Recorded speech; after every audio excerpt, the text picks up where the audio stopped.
말씀을 함께 교독하겠습니다. 생명의 말씀은 로마서 11장 1절부터 5절까지 말씀입니다. 로마서 11장 1절부터 5절까지 말씀 교독하겠습니다. 제가 먼저 읽겠습니다. 그러므로 내가 말하노니 하나님이 자기 백성을 버리셨느냐? 그럴 수 없느니라. 나도 이스라엘인이요 아브라함의 씨에서 난 자요 베냐민 지파라.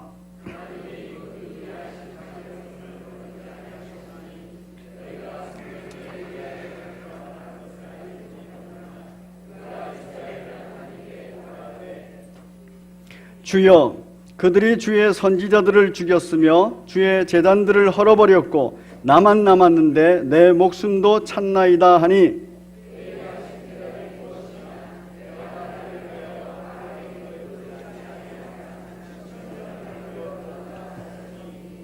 함께 읽습니다. 그런즉 이와 같이 지금도 은혜로 택하심을 따라 남은 자가 있느니라. 아멘. 5절을 한 번 더 같이 읽겠습니다. 시작. 그런즉 이와 같이 지금도 은혜로 택하심을 따라 남은 자가 있느니라. 아멘. 우리 제목 같이 읽겠습니다. 시작. 은혜로 남은 자, 은혜로 택함 받은 하나님의 용사 엘리야. 오늘까지 지난 4주간 동안 저희가 그 하나님의 은혜로 남은 자에 대해서 함께 나누고 있습니다. 특별히 지난주까지는 저희가 예수 그리스도의 3대 직분, 즉 선지자, 왕, 그리고 제사장 직분과 관련하여서 세 사람을 다뤘습니다. 선지자로서 바로 하나님의 택함 받은 선지자는 모세 부분을 다뤘고, 그리고 하나님의 또 은혜로 택함 받은 왕은 다윗을 다루었습니다. 그리고 또 은혜로 택함 받은 제사장은 여호야다를 다루었습니다. 오늘은 하나님의 용사, 즉 하나님 나라에서 세상과 함께 영적 전투를 수행한 하나님의 용사로서 엘리야의 삶을 함께 나누고자 합니다. 성경에는 굉장히 드라마틱한 사건을 가지고 있는 인물들이 있습니다. 저희가 지금까지 다룬 인물들이 바로 그렇게 드라마틱한 그러한 사건들을 가지고 있는 인물들입니다. 모세는 우리가 잘 알다시피 10가지 재앙, 그리고 그 10가지 재앙의 극치의 모습을 보여주는 홍해 사건, 이런 것이 굉장히 드라마틱합니다. 그래서 모세 10개 이런 영화들도 많이 나옵니다.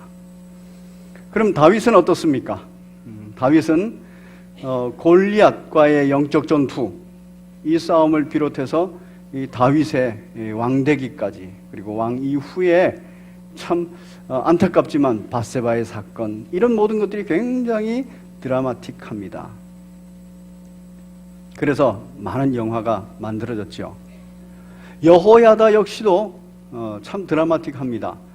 100년을 기다리고, 그리고 30년을 개혁 정치를 하고 하나님의 뜻에 합당한 사람으로 삽니다. 그 30년 이후에 10년 동안 다시 또 자기가 세운 요아스 왕이 엉망으로 만들어버리는 사건들이 있습니다. 이 여호야다에 대한 이야기도 드라마틱하기 때문에 또 영화로도 만들어졌습니다. 그런데 이렇게 드라마틱한 영적 전투의 사건, 상황, 그러면 누구를 따라갈 수가 없냐면 이 엘리야를 따라갈 수가 없습니다. 이 엘리야를 다루는 장은 그리 많지 않습니다. 그러나 다른 사람들에 비해서는 많이 있죠. 이 엘리야 아합과 이세벨 그 왕의 치하, 북이스라엘 사람입니다.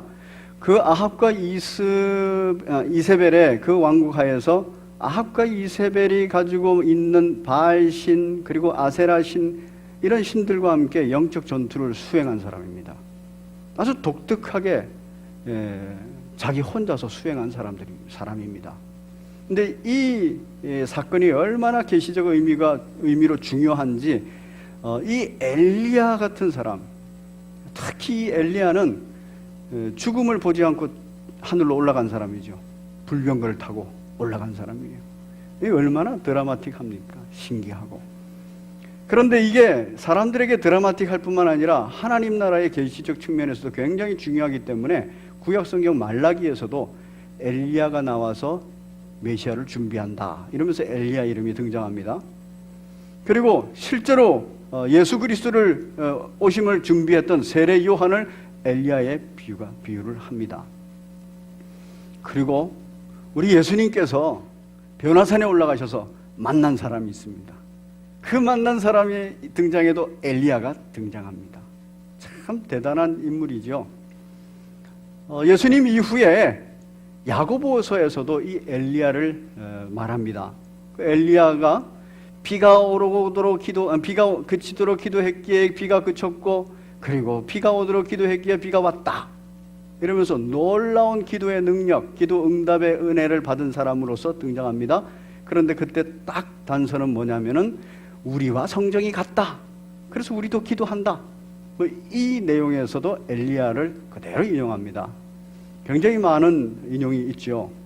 특히 오늘 본문 로마서에서는 남은 자와 관련하여서 한 시대 속에 살면서 한 시대와 함께 영적 전투를 수행하는 하나님께서 남기신 자, 남겨진 자, 남은 자에 관하여서 또한 하나님께서 말씀을 전하실 때에도 이 엘리야를 등장시키는 겁니다.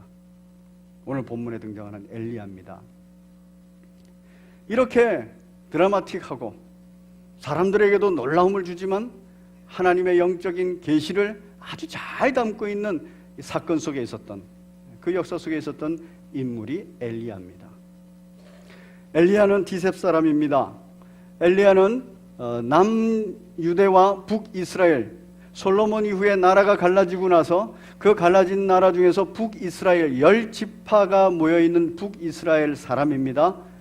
그리고 이 북이스라엘 사람으로서 영적으로 가장 타락했다라고 말하는 아합과 이세벨 시대의 그 영적 어두움 속에서 남겨진 자, 남은 자로서 영적 전투를 수행한 선지자입니다.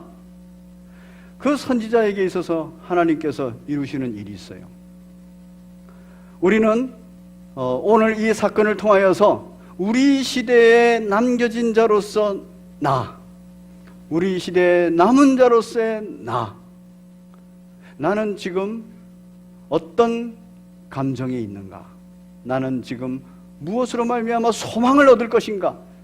나는 지금 어떤 사명감을 가지고 사역을 할 것인가? 하는 부분들을 찾아 나누는 시간을 갖도록 하겠습니다. 엘리야는 디셉 사람입니다. 디셉 사람으로서 하나님의 부르심을 받습니다. 우리 열왕기상으로 한번 넘어가겠습니다. 열왕기상에 하나님께서는 엘리야를 특별히 부르십니다. 17장에서. 그리고 엘리야에게 말합니다. 수년 동안 비가 내리지 아니할 것을 아합에게 가서 얘기하라. 이거 저주 아닙니까? 이 저주를 그 아합에게, 왕에게 가서 얘기하랍니다. 말 잘못했다는 바로 죽는 겁니다. 그런데 바로 아합에 가서 얘기를 합니다. 아니나 다를까 죽음이 따라옵니다. 그래서 하나님께서는 이 엘리야를 어디로 옮기시냐면은 시돈 땅, 즉 아합의 아내가 이세벨인데 이세벨의 친정집입니다. 이세벨의 아버지가 그곳의 왕이에요. 그래서 그 친정집의 도시인 시돈의 나라 사르밧으로 보냅니다. 바로 바알 숭배 사상의 본거지로 보내는 겁니다. 그 본거지에 들어가서 하나님께서 엘리야를 양육하고 훈련합니다. 어떤 식으로? 엘리야를 통해서 하나님께서 일하시는 걸 그대로 보여줘요. 사르밧 과부 집에서 기름과 밀가루가 마르지 않는 일, 그리고 그 과부의 아들이 죽었는데 그를 살리는 일, 이 놀라운 일들을 그대로 보여줍니다. 엘리야는 하나님을 확실히 믿었을 뿐만 아니라 확실히 경험했습니다. 그래서 3년을 보냅니다. 그 3년이 됐을 때 하나님께서는 엘리야에게 나타나셔서 이제 비를 내릴 테니 너는 지금 아합에게 가라. 아합에게 돌아가서 비가 온다 말하고, 그리고 그곳에서 영적 전투를 치열하게 수행할 것이다. 말씀대로 여호와 하나님에 대한 약속의 말씀 붙들고 있고, 그 경험도 확신했고, 여호와 하나님께서 하라 하셨으니 그 명령과 함께 하나님과 함께 그곳에 북이스라엘로 돌아옵니다. 돌아와서 아합을 만나려고 합니다. 그때 아합을 오바댜라는 선지자에 의해서 소개로 만나게 됩니다. 만나니까 아합이 엘리야에 대해서 좋은 감정을 가질 수가 없죠. 그때 엘리야가 아합에게 제안을 합니다. 내가 당신을, 그러니까 이스라엘을 괴롭히려는 거 아니고 당신을 괴롭히고 당신의 신 바알을 멸하기 위해서 왔다 얘기를 합니다. 그러면서 이 아합에게 제안을 하죠. 정말 신이 누구인지를 판별해내자. 그러면서 바알의 선지자들, 바알의 제사장들을 다 불러라. 그리고 아세라의 제사장들을 다 불러라. 그러면 내가 혼자서 그들과 함께 다 싸우겠다. 왜? 바알과 아세라는 거짓이요, 바로 나의 하나님 여호와는 참신이기 때문에 그 돌덩어리, 나무덩어리는 다 아무 의미가 없고 참신 하나님이 계시다는 것을 너희들에게 다 보여주겠다. 그래서 전국에 있는 바알 제사장들을 모았어요. 450명입니다. 전국에 있는 아세라 제사장들을 모았어요. 400명입니다. 850명이 모였어요. 이 850명이 모였는데 하나님의 종은 누구밖에 없느냐 하면 엘리야밖에 없는 겁니다. 자, 이때 엘리야가 두려워하고, 그리고 엘리야가 그 마음이 위축이 됐을까요? 아니에요. 지난 3년간 하나님께서 말씀하셨고, 하나님 말씀하신 대로 사르밧 과부 집에 가가지고 하나님께서 하시는 일을 그대로 다 받고, 뭐도 했어요? 죽은 그 아들을 살리는 일까지 다 보았어요. 그렇기 때문에 하나님이 나와 함께 하시기 때문에 나는 이 영적 전투에서 이길 수밖에 없어. 850명 아니라 1000명, 10,000명이 와도 하나님께서 처리하시기 때문에 나는 두려워할 필요 없고 겁낼 필요 없어. 아주 당당합니다. 그리고 그곳에서 이제 전쟁을 치릅니다. 무엇으로 우리가 참신을 알 것인가? 제단 위에 송아지를 올려놓아라. 그리고 그곳에 불을 붙이는 분이야. 참신이다. 참 나의 주인이 하나님이시다. 그래서 먼저 바알 선지자들에게, 바알의 제사장들에게 말합니다. 너희들에게 기도해라. 불이 붙나 안 붙나 보자. 바알의 제사장들이 기도합니다. 정오 때까지 기도하나 불이 붙을 생각을 안 합니다. 그래서 긴장해서 막 자기 몸을 해하면서 그렇게 고행을 하면서 기도를 합니다. 그래도 저녁이 돼도 붙지 않습니다. 끝까지 붙지 않았습니다. 제단에 불이 안 붙었습니다. 이제 엘리야의 차례가 됐습니다. 엘리야의 차례에서 엘리야는 아주 분명하게 얘기합니다. 여기에 불이 붙을 거야. 근데 어떤 하나님이 여기에다가 불을 붙일 거냐 하면은 바로 약속의 하나님, 언약의 하나님이 불을 붙이실 거야 하면서 36절, 18장 36절을 같이 한번 읽겠습니다. 36절입니다. 시작. 저녁 소제 드릴 때에 이르러 선지자 엘리야가 나아가서 말하되 아브라함과 이삭과 이스라엘의 하나님 여호와여, 주께서 이스라엘 중에서 하나님이신 것과 내가 주의 종인 것과 내가 주의 말씀대로 이 모든 일을 행하는 것을 오늘 알게 하옵소서. 아멘. 지금 엘리야는 정확한 약속의 하나님, 아브라함의 하나님, 이삭의 하나님, 그리고 이스라엘, 즉 야곱의 하나님입니다. 그 정확한 약속의 하나님, 언약하신 하나님, 이스라엘의 주인 되시는 하나님, 그 하나님께 기도합니다. 그러면서 그 하나님이 어떻게 하라고요? 여호와 하나님만이 오직 하나님이신 것을 오늘 알게 하여 주시옵소서. 두 번째 기도는 내가 바로 그 여호와 하나님의 종인 것을 오늘 알게 하여 주시옵소서. 세 번째는 주의 말씀대로 이 모든 일이 행해진다는 것을 오늘 알게 하여 주시옵소서. 정확하게 바로 이스라엘의 남유대의 하나님의 나라에 하나님께 기도하고 있는 것입니다. 그리고 37절에 여호와여 내게 응답하옵소서, 내게 응답하옵소서. 이 백성에게 주 여호와는 하나님이신 것과 주는 그들의 마음을 되돌이키심을 알게 하옵소서. 마음 바꾸실 거라는 얘기입니다. 38절 시작. 이에 여호와의 불이 내려서 번제물과 나무와 돌과 흙을 태우고 또 도랑에 물을 핥은지라. 제단에 제물을 태울 뿐만 아니라 도랑에 물까지도 싹 다 태워버렸다는 얘기예요. 바알 제사장들이 도무지 할 수 없었던 그 돌덩어리가 도무지 할 수 없던 일 참신이신 하나님께서 하셨다는 겁니다. 이게 그대로 다 드러났어요. 그 모습을 백성들이 봅니다. 39절 시작. 모든 백성이 보고 엎드려 말하되 여호와 그는 하나님이시로다. 여호와 그는 하나님이시로다. 아멘. 고백했어요. 박수치고 찬양하고 춤추고 하나님을 영광을 노래했습니다. 거기다가 아주 도장을 하나 더 찍어주는 게 있어요. 3년 6개월 동안 가뭄이 들었는데 이제 41절 보면은 엘리야가 아합에게 이르되 올라가서 먹고 마시옵소서. 큰 비소리가 들립니다. 비가 온다는 거예요. 여호와 하나님께서 비를 내려주신다는 겁니다. 45절 같이 읽겠습니다. 시작. 조금 후에 구름과 바람이 일어나서 하늘이 캄캄해지며 큰 비가 내리는지라 아합이 마차를 타고 이스라엘로 가니. 바로 그 비 앞에서 46절을 보면 여호와의 능력이 엘리야에게 딱 임하니까 그가 허리를 동이고 이스라엘로 들어가는 곳까지 아합의 마차 앞에서 뛰었다는 얘기입니다. 마차보다도 빨리 뛰었다는 얘기예요. 축지법을 사용했다는 얘기입니다. 하나님께서 능력을 주시니까 붕붕붕붕 날라서 갔다는 얘기예요.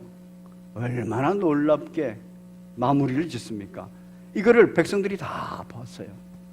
그리고 바알의 선지자들도 아세라의 선지자들도 다 봤어요. 누구도 봤습니까? 아합도 봤어요. 이 정도 되면 딱 무릎 꿇고 거꾸러질만 하지 않습니까? 그런데 그 다음 장면에 보면은 이런 영적 상황에서 아주 반전이 일어납니다. 여러분, 이 상황까지 이 엘리야는 어떤 기분일까요? 어떤 마음일까요? 사르밧 땅에서 그 과부와 함께 3년을 보내면서도 하나님의 놀라운 일을 경험하면서 와, 그리고 와가지고 정말 눈에 보이는 아주 기가 막힌 영적 전투에서도 와, 하나님이 계시는구나. 그리고 하나님 말씀하신 대로 정말 비가 그쳤다가 3년 6개월 만에 비가 오는 거예요. 와, 내가 그 하나님의 종이구나. 천하무적이라는 느낌 들지 않았겠습니까? 그리고 영적 확신도 들었을 거예요. 아, 이제 이 이스라엘 아합 왕국은 전멸하고 이 판도가 바뀔 거야. 바알 선지자를 믿고 아세라 선지자, 바알 신을 믿고 아세라 신을 믿었던 이 이스라엘의 신앙이 이제 판도가 바뀔 거야. 그렇게 생각하지 않았겠습니까? 왜? 사람들이 다 봤잖아요. 그런데 19장에 나오는 얘기는 전혀 다릅니다. 이 일이 딱 있자마자 아합이 엘리야가 행한 모든 일과 그가 어떻게 모든 선지자를 칼로 죽였는지를 이세벨에게 말합니다. 이세벨에게 말하니까 이세벨이 막 화가 났어요. 그래서 당장 엘리야를 죽이고자 마음먹어버립니다. 그 소식을 들은 엘리야가 어때요? 두려움 속에 빠져버려요. 조금 전까지만 있어도 여호와 하나님께서 나와 함께 하시니 나는 두려움이 없다, 이렇게 했던 엘리야가 그 이세벨이 죽이고자 한다는 그 말에 그냥 두려움을 얻어버려요. 그러면서 도망을 갑니다. 3절에 보면 자기 생명을 위해 도망하여 북이스라엘 땅에 있자니 위험하니까 남쪽 유대 땅으로 도망가 버리는 거예요. 유다에 속한 브엘세바에 이르러 자기의 사환을 그곳에 머물게 하고, 그곳에 있다가도 이거 겁나는 겁니다. 그래서 사환 내버려두고 몰래 혼자서 자기 자신은 광야로 도망가 버렸어요. 무슨 마음을 가지고 도망갑니까? 하룻길쯤 가다가 한 로뎀나무 아래에서 지쳐서 쓰러져 있습니다.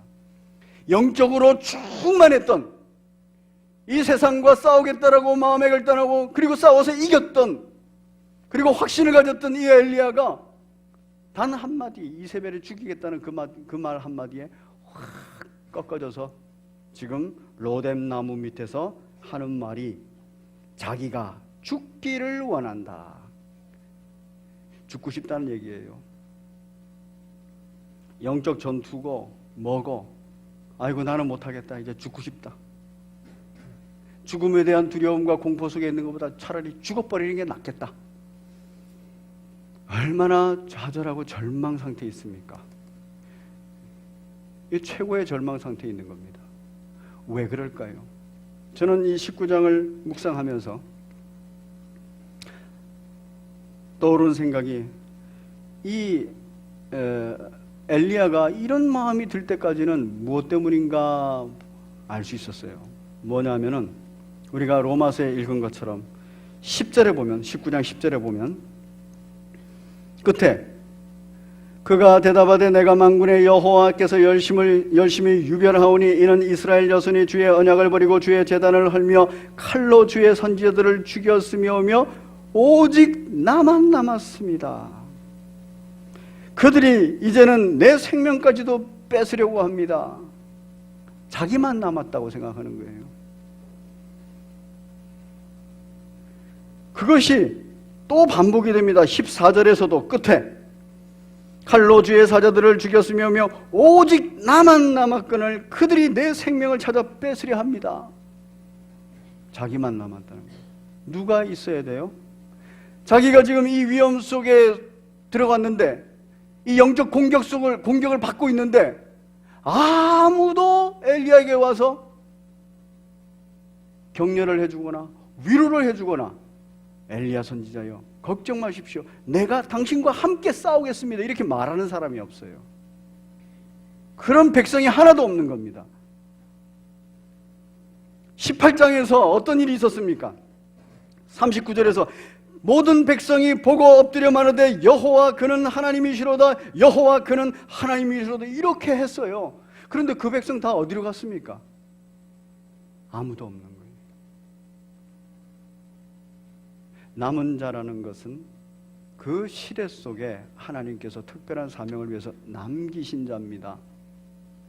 그렇기 때문에 이 남은 자는 그 시대의 짐을 지고 가는 사람이에요. 엘리야가 남은 자라는 것은, 엘리야와 함께 남았던 사람들은 그 시대의 짐을 지고 가는 사람이에요. 어떤 짐? 아합과 이세벨이 통치하는 북이스라엘의 짐을 지고 가는 사람이에요.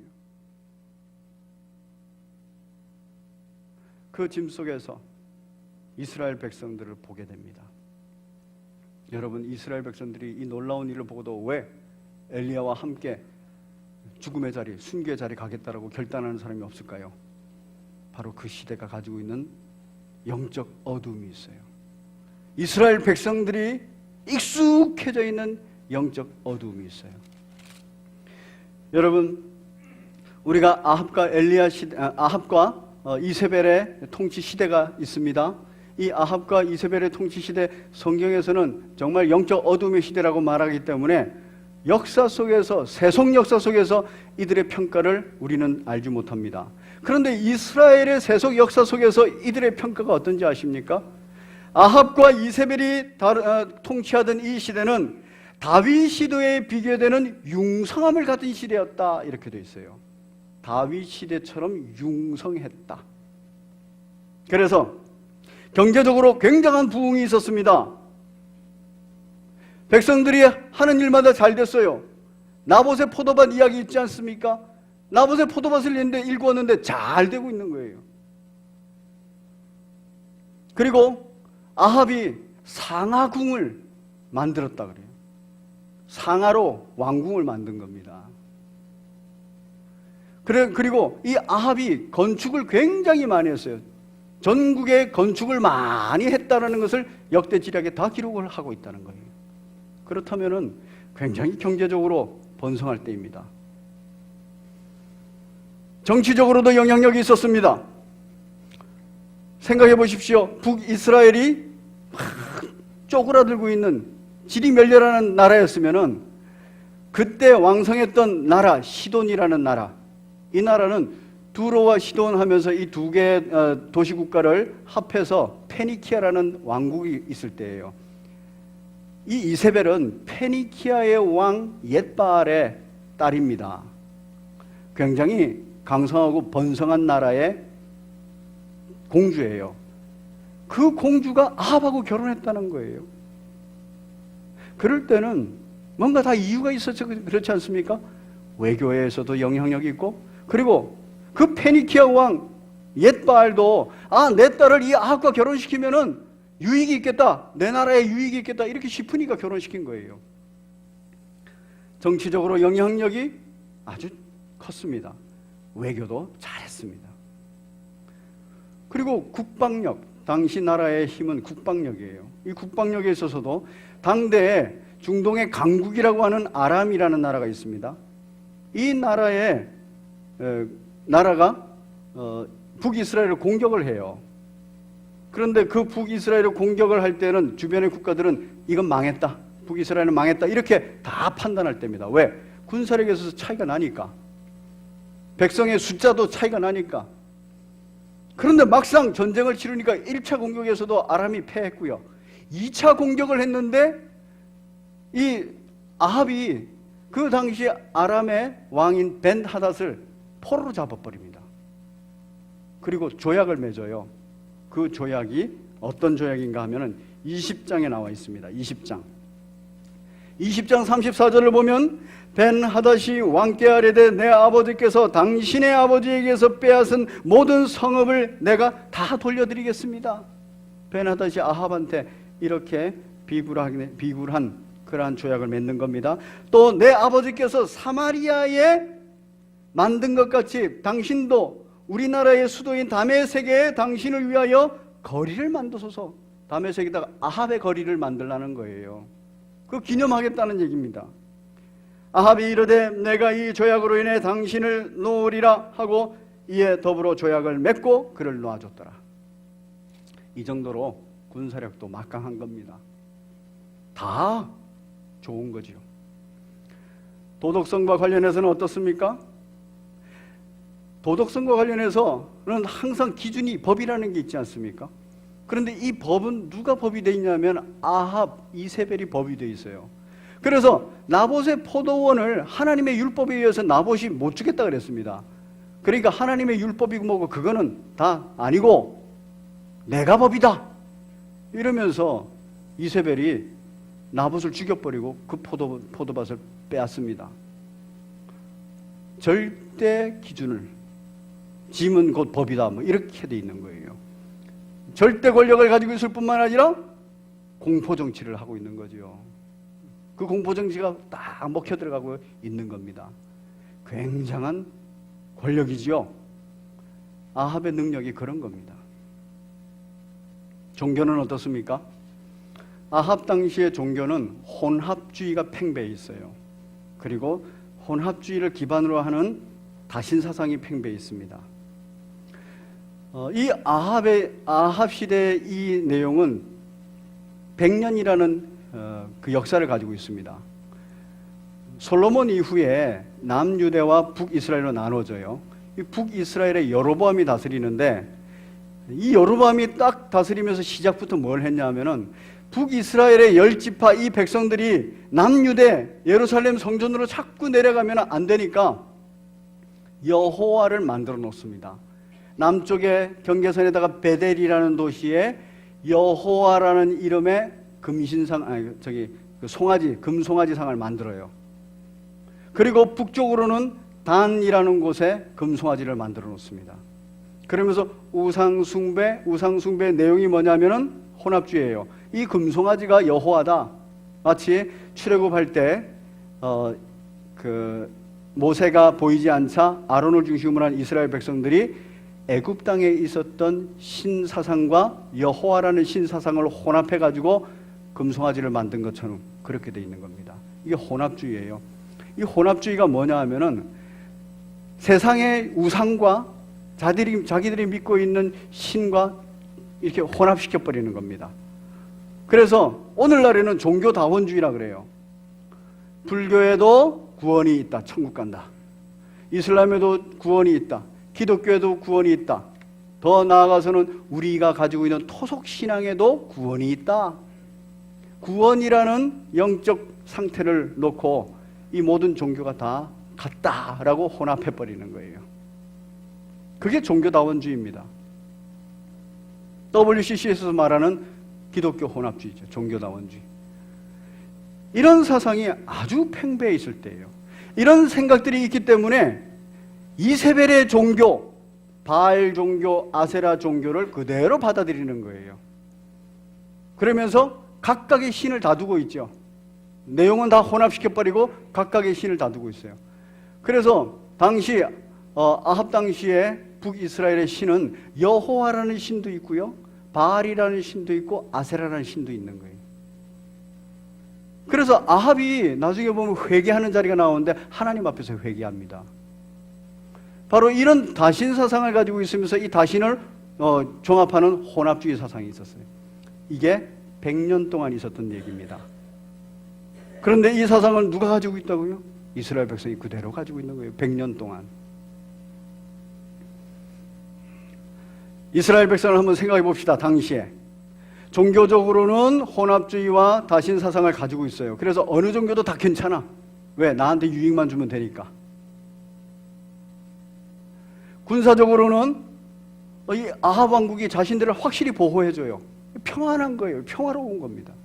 누구한테만 잘 보이면 돼요? 아합과 이세벨한테만 잘 보이면 되는 거예요.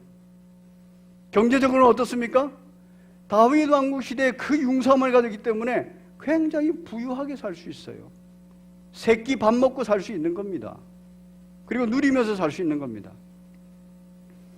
물질주의와 그 풍요로움에 익숙해져 있어요. 그리고 편리주의에 있고 세속적인 평화주의에 있어요. 종교적으로는 혼합사상과 다신사상을 가지고 있어요. 이 사람들에게서 여호와의 신앙이라는 거 지금 엘리야에서 보여줬습니다. 이 사람들의 생각이 어떤지 아십니까? 이스라엘 백성들의 생각이 이렇습니다. 18장 21절을 한번 보겠습니다.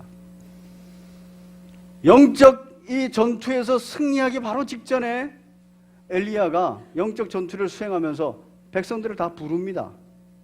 21절 보면 엘리야가 모든 백성에게 가까이 나아가 이르되 너희가 어느 때까지 둘 사이에서 머뭇머뭇하려느냐. 이 얘기는 신앙의 결단을 못하고 여호와의 종교 앞에서 머뭇거리고 그리고 또 바알신 앞에서 머뭇거리고 하나님 앞에서 머뭇거리고 세상 앞에서 머뭇거리고 언제까지 그렇게 양다리를 걸치고 머뭇머뭇거릴 것이냐. 혼합주의에 빠져 있을 것이냐, 다신사상에 빠져 있을 것이냐, 풍요에 빠져 있을 것이냐, 세상적인 평화에 빠져 있을 것이냐. 여호와가 만일 하나님이면 그를 따르고 바알이 만일 하나님이면 그를 따를지니라 하니 결정해라. 말씀을 근거로 결정해라. 그러니까 백성이 말 한마디도 대답하지 아니했다 그랬어요. 이건 자기들이 말씀을 가지고는 이게 판단이 안 쓰는 겁니다. 그리고 뭐가 맞는지 뭐가 틀리는지 알지 못하는 거예요. 딱 세속화되어 있는 종교인의 모습입니다. 많은 주석가들은 이 본문을 어디와 비교를 하느냐면 여호수아서 24장 15절과 비유합니다. 그 24장에서는 여호수아가 가나안 땅을 정복하고 나서 백성들에게 마지막 메시지를 전합니다. 그때 나와 내 가족은 여호와 하나님만을 믿겠다. 그러나 너희들은 어찌해도 상관없다. 너희들이 지금 결단하라. 이럴 때 이스라엘 백성들이 뭐라고 결단했습니까? 네, 저희도 여호수아가 그리고 그 가족이 믿는 여호와 하나님만을 믿겠습니다라고 딱 결단하고 하나님께 마음을 모으고 예배드렸어요. 그런 결단의 시대가 있는데 지금 이 아합 시대가 그런 결단의 시대가 아니라는 거예요. 결단을 못 한다는 거예요. 오늘날 우리 대한민국에 지금 이 시대가 어떻습니까? 결단을 하십시오. 주일 성수할 것을 결단하십시오. 공예배 드릴 것을 결단하십시오. 11조를 예물을 드릴 것을 결단하십시오. 하나님 이름으로 헌신하고 살 것을 결단하십시오. 봉사를 결단하십시오. 이런 결단을 얘기하면은 뭐라 그래요? 백성이 말 한마디도 대답하지 아니하더라. 이런 시대는 혹시 되어 있지 않습니까? 우리 성심교회 교우들이 이러지는 않습니까? 하나님 앞에서 살아가는 것을 결단하십시오. 그럴 때 우리는 아니요, 목사님, 제가 직장을 다니고 있는데 은퇴할 때까지는 일단 세상에서 살다가 돈도 좀 벌어놓고 노후 대책을 마련해놓고 은퇴하고 나서 하나님 앞에 충성하겠습니다. 그러고 있지 않습니까?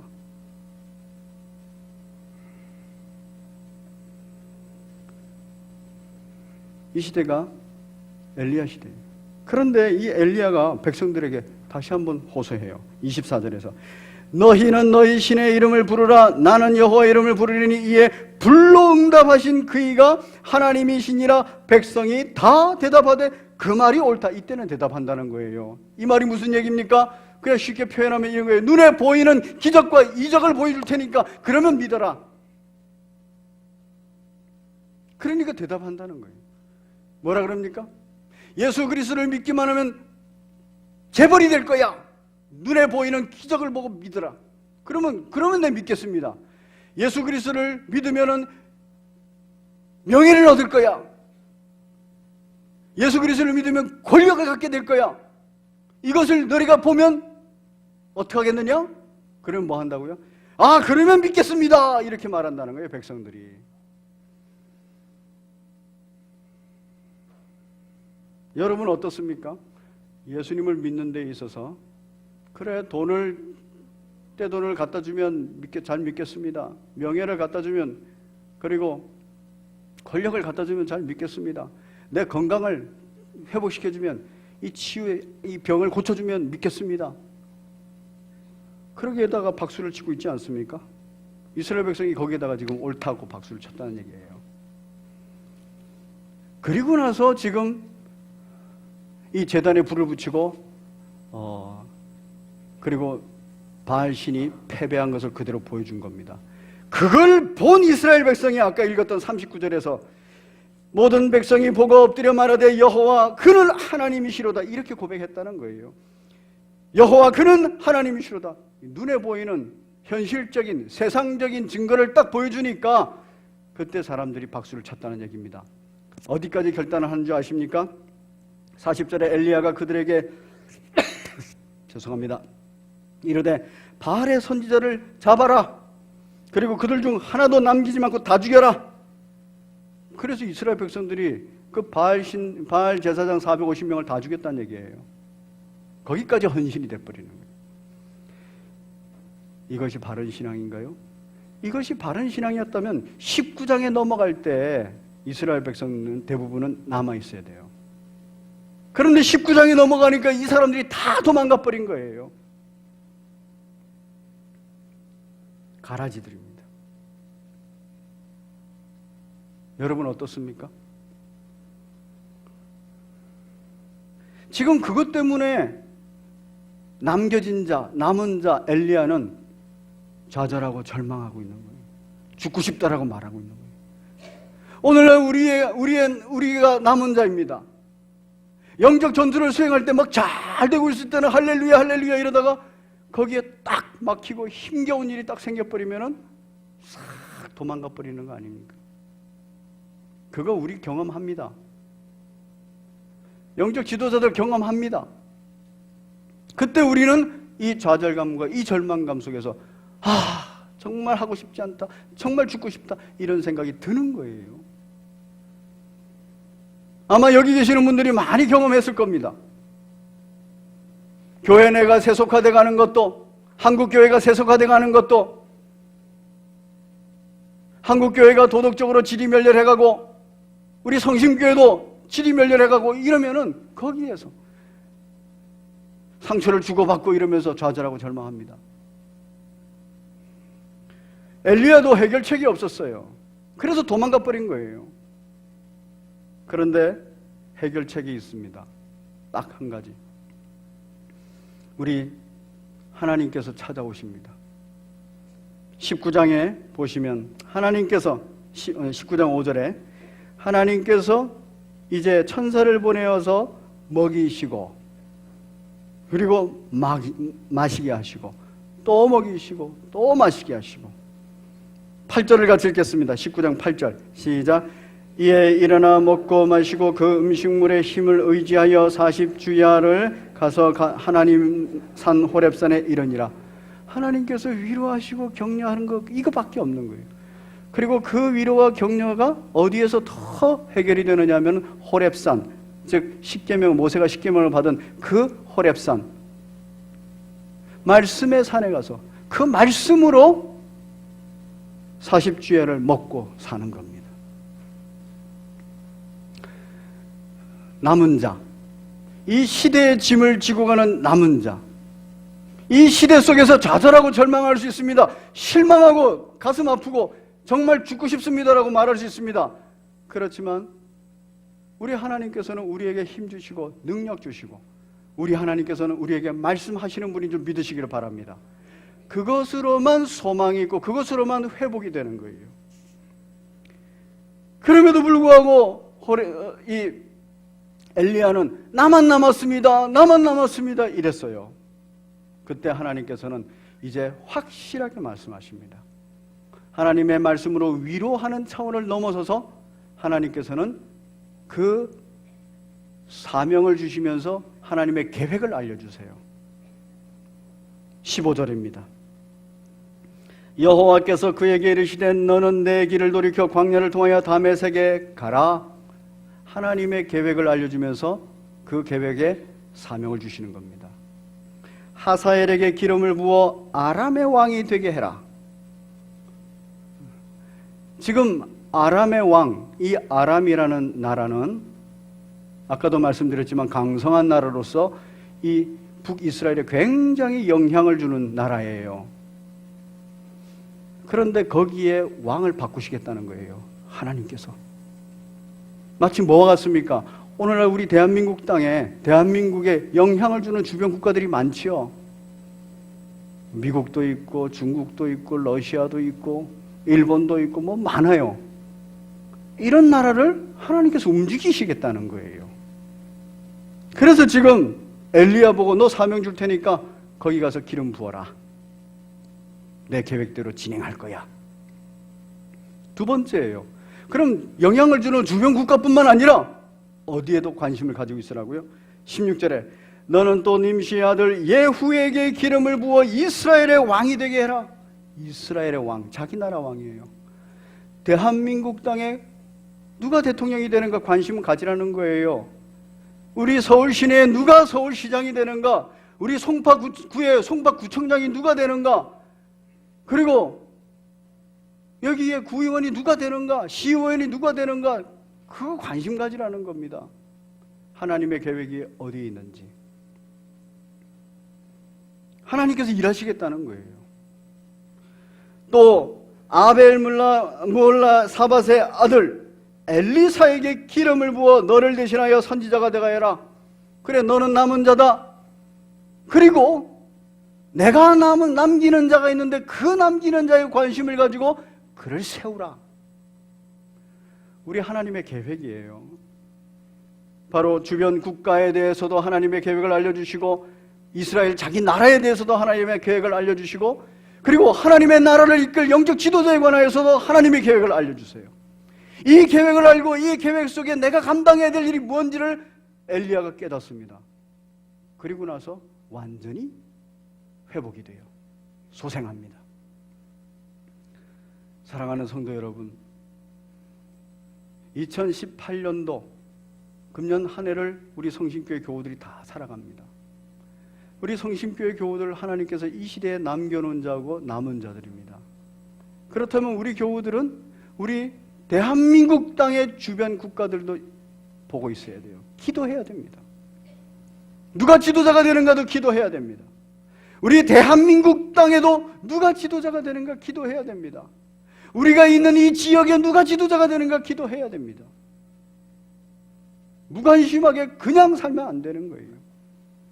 하나님의 나라에 누가 지도자가 되는가 기도해야 됩니다. 우리가 여름 사역을 앞둡니다. 무엇 때문에 여름 사역을 합니까? 그냥 1년 중 행사입니까? 아닙니다. 우리의 차세대 영적 지도자를 세우기 위해서예요. 누가 다음 세대의 엘리사가 되느냐 하는 겁니다. 남은 자 엘리야로서. 우리 기도해야 됩니다. 나라를 위해서, 위정자들을 위해서. 우리 기도해야 됩니다.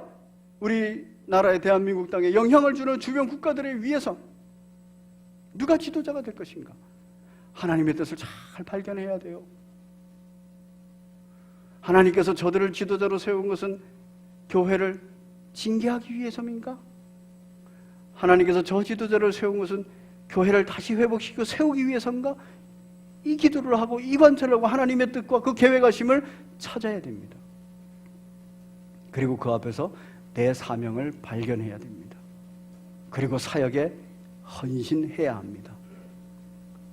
대충 살 것 아닙니다. 하나님께서 분명히 7,000명 이상을 남겨두셨어요. 그러면 그 남겨준 자를 찾아야 돼요. 그 사람이 남은 자입니다. 그게 내 사역입니다. 우리 교회학교 교사하고 계시는 분들, 다락방, 순장, 교구장 다 기억하셔요. 내 다음에 누가 지도자가 돼야 되고 누구를 지도자로 하나님께서 세우기를 원하실까? 준비해야 됩니다. 다음 주에는 제가 하나님께서 7,000명을 남기신 그 7,000명과 엘리사에 관하여서 함께 은혜를 나누겠습니다. 남은 자들이 남겨야 되는 일들입니다. 우리 주님께서는 우리 보고 이 시대의 짐을 지고 이 시대의 역사적 짐을 지고 기도하고 사명감을 가지고 사역을 행하라 합니다. 복음을 전파하고 사랑을 나누면서 영혼 구원을 하라 합니다. 땅끝까지 이르러 주의 복음을 전하라 합니다. 이제 예배 자리에서 흩어져서 내일부터 또 세상에 나갑니다. 삶의 자리에서, 그리고 우리 대한민국 땅에서, 그리고 해외까지 우리가 가야 됩니다. 우리의 삶의 자리에서 전도해야 하고요. 복음을 전파해야 되고, 우리는 또 우리 대한민국을 위하여서 국내 단기 선교를 떠나야 됩니다. 그리고 해외 단기 선교를 떠나야 됩니다. 그리고 전 세계에 있는 하나님의 나라를 위해서 기도해야 됩니다. 이것이 종말을 살아가는, 하나님 나라 완성을 위해서 살아가는 남은 자들의 삶입니다. 이 삶에 결단하시고 헌신하시는 복된 여러분 되시기를 바랍니다.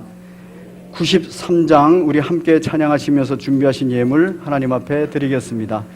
우리의 힘은 세상의 돈도 아니요 명예도 아니요 권력도 아닙니다. 우리의 힘은 오직 예수 그리스도로 말미암아 힘을 공급받을 수 있고 또 힘을 얻을 수 있습니다.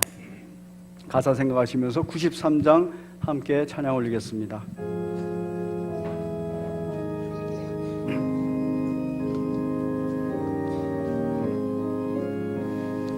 예수는